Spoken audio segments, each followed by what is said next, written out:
News state की खास पेशकश जनता बोले में आपका स्वागत है। बस्तर से मैं कार्तिक पाल। जगदलपुर शहर से आज हम यह जानेंगे जनता बोले के इस खास कार्यक्रम में नक्सलवाद नक्सलवाद वो नासूर था जो बस्तर एक लंबे समय से झेलता आ रहा था। गृह मंत्री अमित शाह ने 31 मार्च 2026 तक बस्तर ही नहीं अनुमन पूरे भारत से नक्सलवाद को खत्म करने की बात कही है। गृह मंत्री अमित शाह की इस बात पर कितनी सच्चाई है और यह मार्च 2026 तक क्या यह सपना साकार हो पाएगा, इन बातों को लेकर और नक्सलवाद जब बस्तर जैसे इलाकों से जाएगा और खत्म होगा उसके बाद बस्तर की आम जनता लोगों को नक्सलवाद मुक्त के बाद किन सुविधाओं की उनकी मांग रहेगी, इन सभी बातों को जानने के लिए आज हम जगदलपुर शहर में हैं और जगदलपुर शहर के आम नागरिकों से इस मुद्दे पर हम चर्चा करेंगे।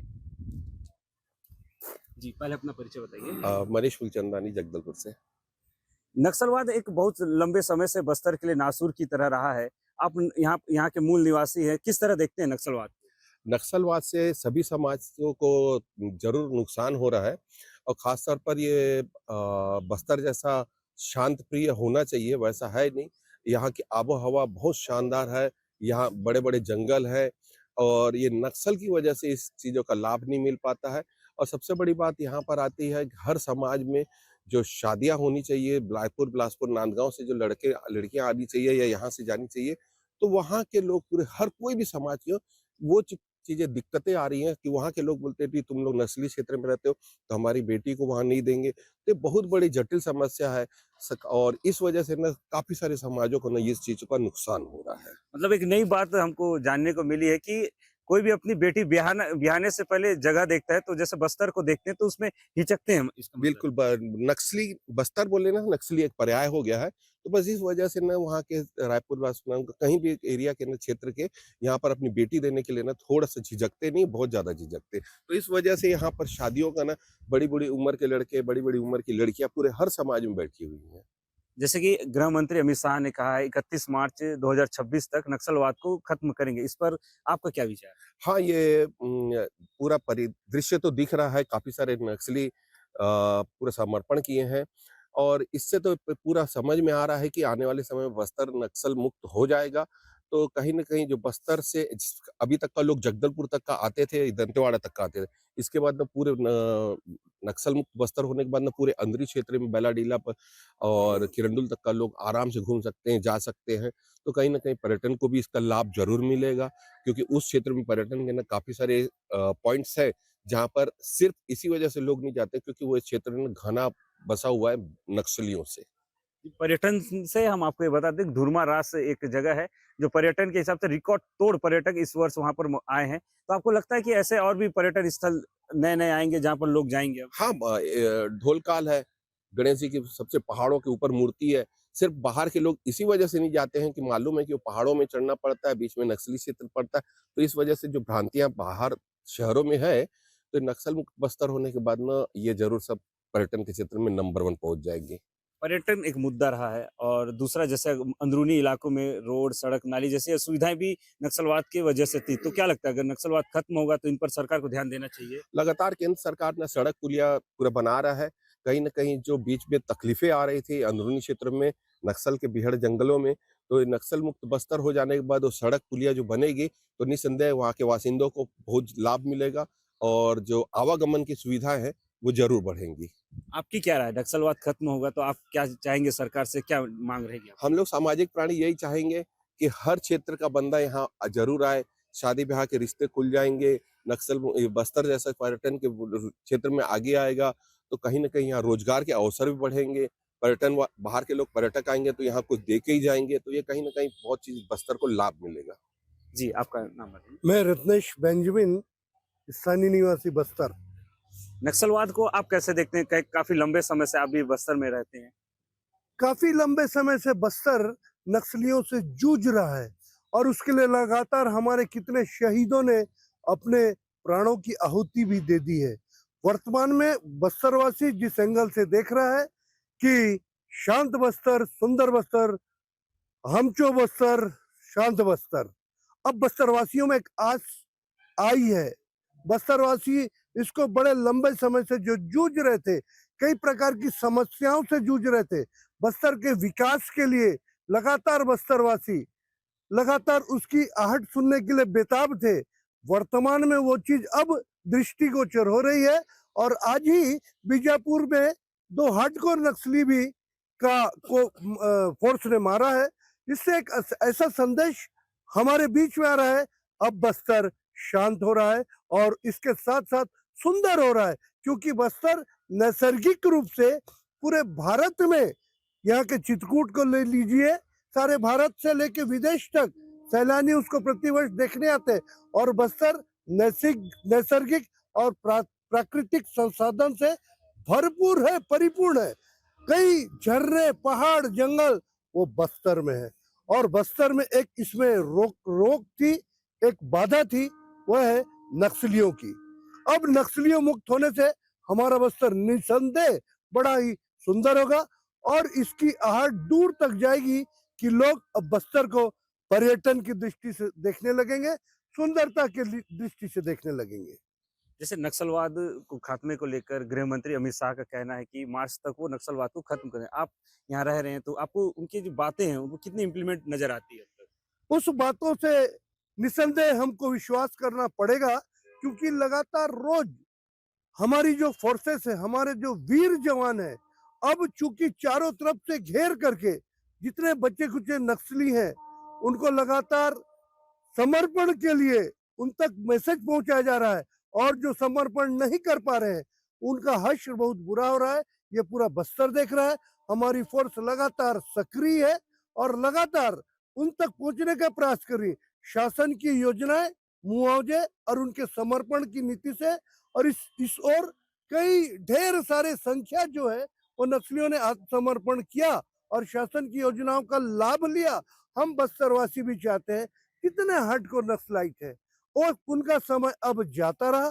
देश के गृह मंत्री बड़े दावे के साथ बोले हैं और उसको इम्प्लीमेंट होते हम देख रहे हैं और निसंदेह ये होना भी चाहिए। बस्तर नक्सल मुक्त होना ही चाहिए। सरेंडर की जैसे आपने बात कही है, छत्तीसगढ़ में सरकार सरेंडर पॉलिसी भी चला रही है।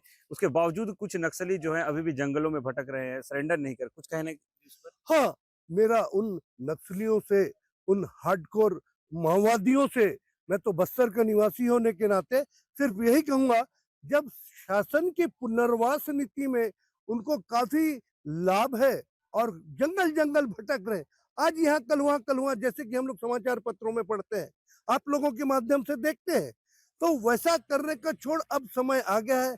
हमारी फोर्स काफी सक्रिय है, उनके पास सारा संसाधन है और उसके आगे वो कहीं लगते नहीं। इसलिए रोज के हम समाचार पत्रों में और मीडिया के माध्यम से देख रहे हैं, जान रहे हैं कि आज वहां पे इतने लोग मारे गए, इतने लोग मारे गए। अपने प्राण को यूं ही नष्ट करने से अच्छा है शासन की पुनर्वास नीति से मिले और मिल करके शासन की पुनर्वास नीति का लाभ उठाए और अपना एक अच्छा जीवन जिए। वर्तमान में कई समर्पण किए नक्सली शासन की योजना का लाभ लेकर छोटी मोटी नौकरी कर रहे हैं और अपना जीवन एक आजाद मनुष्य, स्वतंत्र मनुष्य के समान और समाज में प्रतिष्ठित होकर अपना जीवन जी रहे हैं, जिससे कि उनका जीवन आज संवर गया, बसर गया और एक अच्छे समाज के स्तंभ को दे दी है।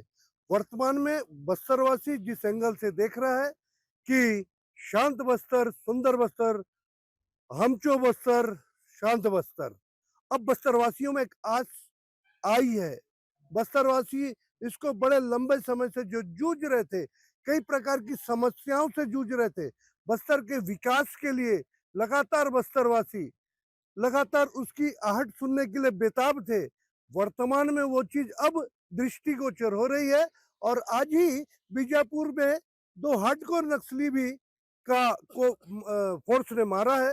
इससे एक ऐसा संदेश हमारे बीच में आ रहा है, अब बस्तर शांत हो रहा है और इसके साथ-साथ सुंदर हो रहा है, क्योंकि बस्तर नैसर्गिक रूप से पूरे भारत में, यहाँ के चित्रकूट को ले लीजिए, सारे भारत से लेके विदेश तक सैलानी उसको प्रतिवर्ष देखने आते हैं और बस्तर नैसर्गिक और प्राकृतिक संसाधन से भरपूर है, परिपूर्ण है। कई झरने, पहाड़, जंगल वो बस्तर में है और बस्तर में एक इसमें रोक थी, एक बाधा थी, वह है नक्सलियों की। अब नक्सलियों मुक्त होने से हमारा बस्तर निसंदेह बड़ा ही सुंदर होगा और इसकी आहट दूर तक जाएगी कि लोग अब बस्तर को पर्यटन की दृष्टि से देखने लगेंगे, सुंदरता की दृष्टि से देखने लगेंगे। बस्तर को कितना नुकसान हो रहा है नक्सलवाद से? काफ़ी लंबे समय से बस्तर जो है नक्सलवाद को झेल रहा है। आपको क्या लगता है कितना नुकसान हो रहा है इससे बस्तर को? मेरा नाम अजयपाल सिंह जायसवाल है और मैं खुद व्यक्तिगत तौर से यहाँ पे 78 से हूँ। लगभग 50 साल हो रहे हैं। 50 साल से जब से मैं देखते चले आ रहा हूँ, जैसे पूरे विश्व में अफ्रीका का नाम है, वैसे हिंदुस्तान में अफ्रीका बस्तर कहलाता है, जो अनेक संसाधनों से, अपनी प्राकृतिक छटाओं से, नदी, नालों से आच्छादित है। इस 50 साल में इस बस्तर का कोई विकास ही नहीं हुआ है। इतना पैसा, इतनी फ़ोर्सें, इतने फ़ोर्स शहीद हुए, इतने लोग मारे जा रहे हैं। कहीं पे भी शिक्षा को ले लो, चाहे विकास को ले लो, कई बड़ी-बड़ी फैक्ट्रियाँ यहाँ पे खुलने के लिए आईं, लेकिन यहाँ पे नक्सलवाद की समस्या देख के उन्होंने धीरे से दूसरी जगह चले गई।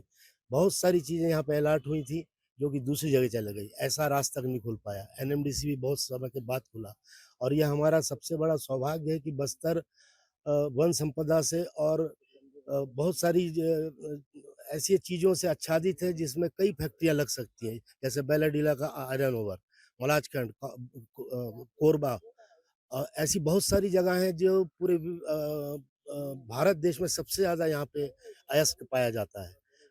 आज 50 साल की नक्सली समस्या के कारण ना शिक्षा का प्रचार-प्रसार हो सका है, ना कोई उद्योग खुल सके हैं, बेरोज़गारी अपनी चरम सीमा पे है। अ, सड़कों का आपस में लिंक बिल्कुल नहीं मिल पाया है।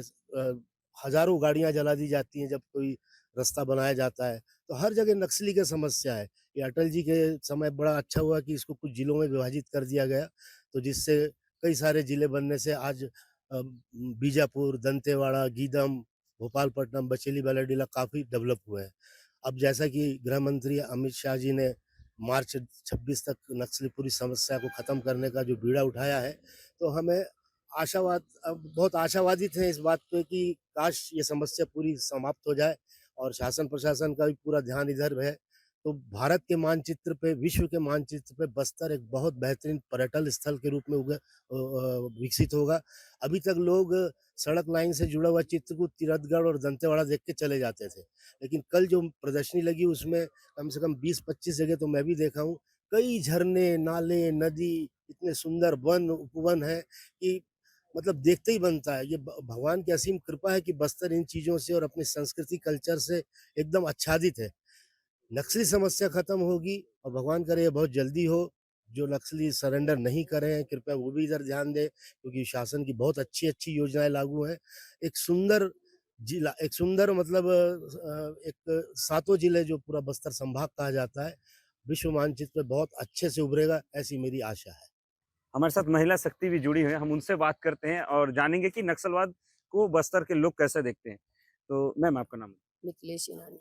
आप नक्सलवाद को कैसे देखते हैं और क्या चाहते हैं केंद्र सरकार से? हम देखते तो क्या है, बाकी ऐसा होना नहीं चाहिए।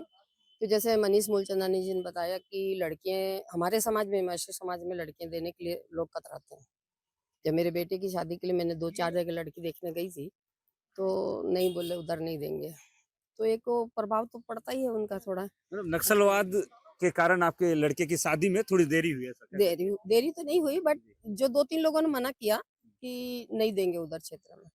अभी भी लोग वैसे भी बोल रहे हैं। तो अब क्या लगता है, गृह मंत्री जी का कहना है कि 31 मार्च तक खत्म कर देंगे, तो जो ये जो समस्या है उस पर थोड़ा सा विराम मिलेगा? हाँ, अब तो बल्कि अच्छा लग रहा है काफ़ी जगह। अभी जैसे देखिए तीमेड़ का जो पुल बना, उसके बाद से थोड़ा-सा ठीक हुआ। माने हम क्या बताएँ, कालेश्वरम जगह है भोलेनाथ की, वहाँ बीजापुर तक जाते थे हम, उसके बाद जाने की इच्छा नहीं होती थी और अब जाते हैं हमेशा हम। हर महीने में 1 बार हम चले ही जाते हैं। तो अभी तो जब नक्सलवाद खात्मे की ओर है, तो कई ऐसे अंदरूनी इलाके हैं जहाँ रोड, बिजली, सड़क नहीं है। तो जब नक्सलवाद खत्म हो जाएगा, तो उनको भी रोड, सड़क, बिजली की सुविधाएँ मिलनी चाहिए। मिलनी चाहिए, मिलनी चाहिए। तो क्या लगता है सरकार को उस ओर ध्यान देना चाहिए? देना चाहिए सरकार को, पर ध्यान देगी। अमित शाह जी ने वादा किया है, सब करवाएँगे, तो अमित शाह जी के वादे पर आपको पूरा भरोसा है। पूरा भरोसा है। आप अपना परिचय बताएँगे? मेरा नाम राम नरेश पांडे है। कितने समय से आप बस्तर में हैं और नक्सलवाद को कितनी गहराई से देखा है आपने? मेरी उम्र अभी फिलहाल 78 साल है। मैं 1961 से बस्तर का परिदृश्य देख रहा हूँ। 1968 में मैं सबसे पहले वहाँ नारायणपुर में 1 साल के लिए गया था। बैंक में था ब्रांच मैनेजर। तो मैं धौरई छोटे डोंगर, जो अबूझ मार्ग के अंदर प्रवेश करने का प्रवेश द्वार माना जाता है, वहाँ भी नाइट हाल्ट करता था और रात को अमन चैन से सब रहते थे। घोटुल प्रथा वहाँ लागू थी और किसी प्रकार का कोई वो नहीं होता था, डर का, भय का भाव नहीं होता था। उस समय का वो था। अगर जंगल में जाओ तो आपको 4 पैर वाले जानवर से डर लगता था। और उसी परिदृश्य में मैं 1972 में बीजापुर गया, 3 साल वहाँ रहा। केरपे, बेदरे, खरसेगढ़, कुटरू, उधर पुजारी कांकेर, पामेड़, बासागुड़ा, आवापल्ली, ये सब गाँव-गाँव में मैं जाकर नाइट हाल्ट किया हूँ, रुका हूँ। लेकिन कोई डर भय नहीं होता था। उसके बाद पता नहीं बस्तर को कौन-सा श्राप था, कौन-सा अभिशाप अभिशाप लग गया कि एकदम से ये नक्सलपंथी उत्पन्न हो गए और वहाँ जाना तक दूभर हो गया। रात को आजकल जाइए तो जानवर तो नहीं डर लगता है, ना मिलते हैं, 2 पैर वाले जानवर से ज़्यादा डर लगता है। क्योंकि अपने देश के गृह मंत्री ने ऐलान कर दिया है और उस पर कार्रवाई हो रही है। हज़ारों हज़ार, सैकड़ों नक्सली सरेंडर कर रहे हैं, मुख्यधारा में आ रहे हैं।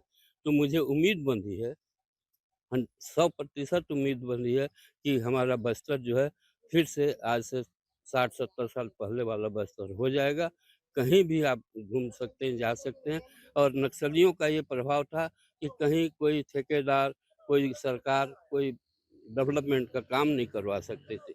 अगर वो स्कूल बनाते थे, दूसरे दिन उसको गिरा देते थे। सड़क नहीं बन पाता था, आवाजाही का साधन नहीं था, लोग कटे हुए थे।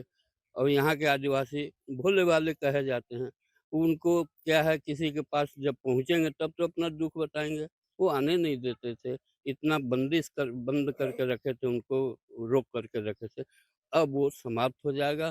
पुनः बस्तर जो है अमन की दिशा में चल पड़ेगा, अमन का रास्ता पकड़ेगा और हमारा बस्तर बहुत जल्द खुशहाल होगा। मैं ये मानता हूँ। मतलब आपने वो दौर भी देखा है जब बस्तर में नक्सलवाद नहीं था, नक्सलवाद अपने चरम पे था। अब धीरे-धीरे अब नक्सलवाद खत्म हो रहा है, इस दौर को भी आप देखेंगे। हाँ, ये देखूँगा और मुझे विश्वास है कि मुझे वही खुशी प्राप्त हो जाएगी, जो आज से 70 साल, 65 साल पहले मेरे को मिली थी। नक्सलवाद खात्मा की बात जो मार्च 2026 तक कही है, उसके बाद बस्तर के लोगों को किन मूलभूत सुविधाओं को लाभ मिलना चाहिए? अंदरूनी इलाके में आज भी हॉस्पिटल, स्कूल, कॉलेज जैसी सुविधाएँ आज भी नहीं पहुँच पाई है। तो क्या लगता है जब नक्सलवाद बस्तर से समाप्त की ओर जाएगा, तो आपको क्या माँग रहेगी बस्तर वासी के होने के हिसाब से? सबसे पहले कनेक्टिविटी होनी चाहिए, सड़कों का विस्तार होना चाहिए, उसके बाद से स्कूल, अस्पताल, ये सब खुल जाए और सब लोग शिक्षित हों, ये सबसे बड़ी माँग है। और लोग मुख्य धारा में अपने जीवन व्यतीत करें। मुख्य धारा की बात कही आपने। जंगल में आज भी ऐसे कई नक्सली हैं जो सरेंडर नहीं किए हैं और सरकार के खिलाफ आज भी हथियार उठाकर खड़े हैं। क्या विचार है आपके, उनको सरेंडर करना चाहिए? जल्द से जल्द सरकार की बात मान करके उन्हें मुख्य धारा में लौट के आना चाहिए? उनको तो पूरे शर्त के साथ मैं कह सकता हूँ कि उनको मुख्यधारा में आना चाहिए, सरेंडर कर देना चाहिए, क्योंकि अब उनका भविष्य बिल्कुल अंधकारमय है। और आ जाएँगे तो उनका तो उद्धार हो ही जाएगा, उनके बाल-बच्चों और परिवार का भी उद्धार होगा। वरना हमारी सरकार, हमारे जवान जो हैं, वो कृत संकल्प हैं, उनको छोड़ेंगे नहीं। आपका नाम बताइए? मैं बीके पारा सर। बस्तर से ही है? जी। बस्तर एक लंबे समय से नक्सलवाद को झेलता आ रहा है और अब अमित शाह के कहे अनुसार अब वो अपने खात्मे की ओर बढ़ रहा है। क्या लगता है कि 2026 तक नक्सलवाद खत्म हो जाएगा? इस ओर सरकार कितने प्रयास कर रही है? आप यहाँ पर रहते हैं, आप देख रहे होंगे कि किस तरीके से प्रयास कर रही है सरकार? ये खुशी की बात है कि सरकार कोई तो आई कि जिसने एक टारगेट और लक्ष्य लिया कि इस समस्या को, जो 4 दशक से ऊपर की समस्या है, और एक लक्ष्य लेकर उसको समाप्त करने की ओर आगे बढ़ रही है। इसके लिए सरकार को धन्यवाद, और उन लोगों को भी धन्यवाद जो आत्मसमर्पण किए हैं और जो बचे हैं मेरा उनसे निवेदन है कि परिवार के साथ अच्छे से जिएँ, अपने परिवार को देखें। बंदूक से कभी किसी की सत्ता नहीं प्राप्त हुई, ना होगी। मैं बस्तर का कोना-कोना देखा हूँ। मैंने हर जगह नेत्र शिविरों के माध्यम से बस्तर को देखा है नज़दीक से। ये ऐसी समस्या थी जो बेरोज़गारी बढ़ा रही थी, उद्योगों को रोक रही थी, आने-जाने के रास्ते नहीं बन पा रहे थे। आंगनवाड़ी, शिक्षा, स्वास्थ्य ये हमारे जो ऐसे केंद्र थे, उनको बच्चों को पढ़ने नहीं दिया जा रहा था। आंगनवाड़ियों को चलने नहीं दिया जा रहा था और जो ठेकेदार वहाँ काम करते थे, उनसे कमीशन बंधा हुआ था। तेंदुपत्ता हो, कोई भी हो। लोग भयभीत थे, एक भय का जो वातावरण था, आज कम से कम 80% क्लियर तो हुआ। ये बहुत खुशी की बात है और सरकार का तो मैं देखते रहता हूँ समाचार के आपके चैनल के माध्यम से आपको धन्यवाद देना चाहता हूँ कि इस समस्या को लेकर आप इतने संवेदनशील हैं कि इसको जनता तक पहुँचा रहे हैं।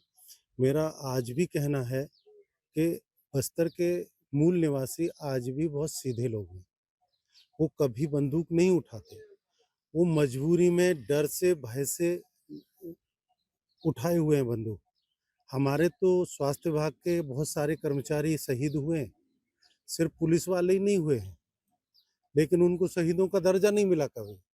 जिनके हाथ में AK-47 थी वो शहीद है और जो हमारे निरीह कर्मचारी चाहे इलेक्शन ड्यूटी में थे, चाहे वो टीचर थे, चाहे चपरासी थे, चाहे स्वास्थ्य कर्मचारी, लैब टेक्नीशियन मर गए।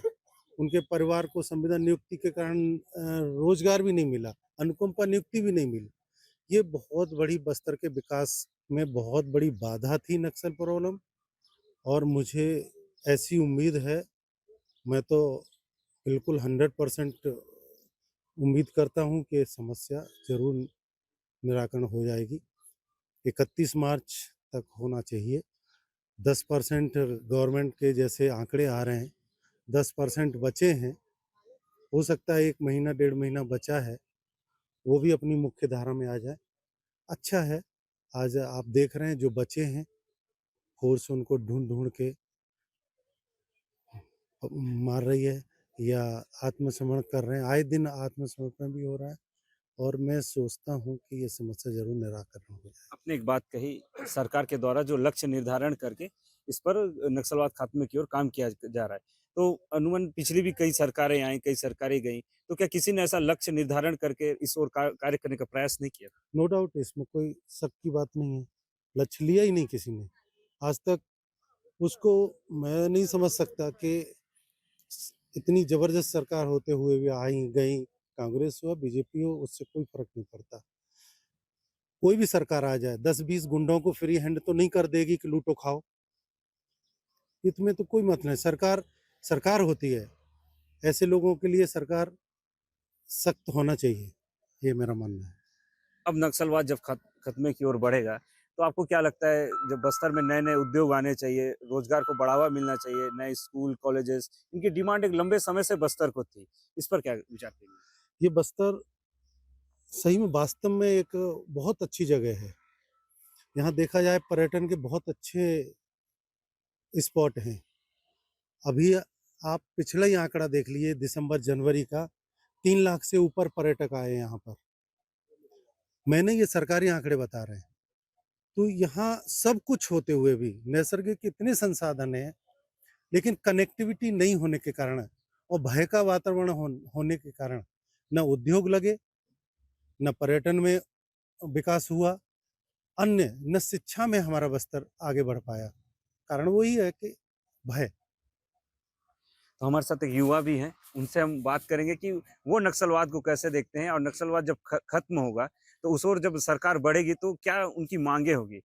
बहुत-बहुत स्वागत है आपका। पहले अपना परिचय बताएँगे। जी, मैं मानस रानी कॉलेज स्टूडेंट, क्या पढ़ाई कर रहे हैं आप अभी? मैं लॉ की पढ़ाई कर रहा हूँ।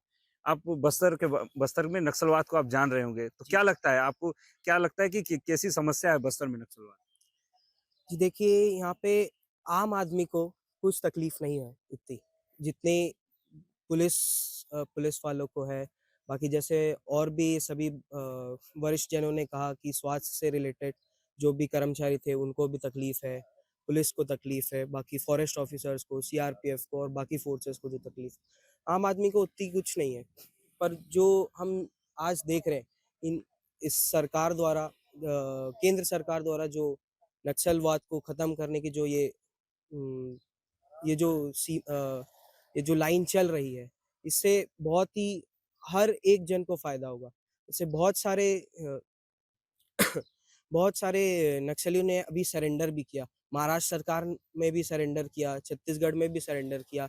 अभी तेलंगाना की रूट में भी सरेंडर होने के चांसेस हैं। तो आपको क्या लगता है कि नक्सलवाद जब खत्म हो जाएगा तो आपके स्टूडेंट या फिर युवा क्या जरूरतें होंगी बस्तर के लोगों को, बस्तर वासियों को? सबसे पहले तो शिक्षा में बहुत फ़ायदा होगा। तो अंदर तक मतलब गाँवों तक भी लोगों तक शिक्षा पहुँचेगी, अच्छी फैसिलिटीज़ होगी। जैसे कि और भी जनों ने कहा कनेक्टिविटी, सबसे मेन रीज़न कनेक्टिविटी है। अंदर तक लोगों के पास कनेक्टिविटी नहीं है। इससे क्योंकि लोग कहीं आ जा नहीं सकते हैं, कहीं बाहर के लोग आ नहीं जा सकते। मेन कारण है भय। सब डर के कारण कोई भी लोग आना-जाना नहीं कर रहे। और जैसे कि अभी केंद्र सरकार ने कहा है कि जल्द से जल्द हम मार्च एंड तक 31 मार्च 2026 तक हम नक्सलवाद को खत्म करेंगे पूरा। तो हमारी सरकार से यही मांग रहेगी कि जल्द से जल्द लोगों के पास बेसिक शिक्षाएँ पहुँचे। जो एकदम पिछड़े वर्ग के लोग हैं, जहाँ नक्सलाइट अपनी चरम सीमा पर है, वहाँ अगर बेसिक नीड्स पहुँचे लोगों के पास, पढ़ाई-लिखाई, रहना, खाना, उच्चतम से उच्चतम चीज़ों लोगों के पास पहुँचे, यही हमारी माँग रहेगी सरकार से। तो ये थी जगदलपुर के आम जनता जो नक्सलवाद के खत्म होने के बाद उनकी क्या आवश्यकता है, सरकार को किस ओर ध्यान देना चाहिए, रोड, नाली, पीने का पानी, हॉस्पिटल, ऐसी तमाम सुविधाएं हैं जो आज भी बस्तर के लोग इनसे वंचित है। तो कहीं ना कहीं सरकार को एक और नक्सलवाद को खत्म करने की ओर काम करना होगा, तो वहीं दूसरे बाद विकास के नए रास्ते भी खोलने होंगे, उद्योग को बढ़ावा देना होगा। कार्तिक पाल, न्यूज स्टेट, मध्य प्रदेश, छत्तीसगढ़।